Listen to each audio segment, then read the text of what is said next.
So I would say that I was born with horses in my soul. I have had a love for horses my whole life, but never gave myself the chance or opportunity to explore that love. And I came across Equine Connections on my Facebook one day, and something divinely interfered and said, you have to go.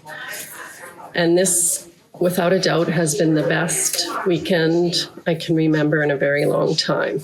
I was stuck in my life. I've looked after everyone else my whole life. I've looked after my children, launched them, and I know I have a purpose in life.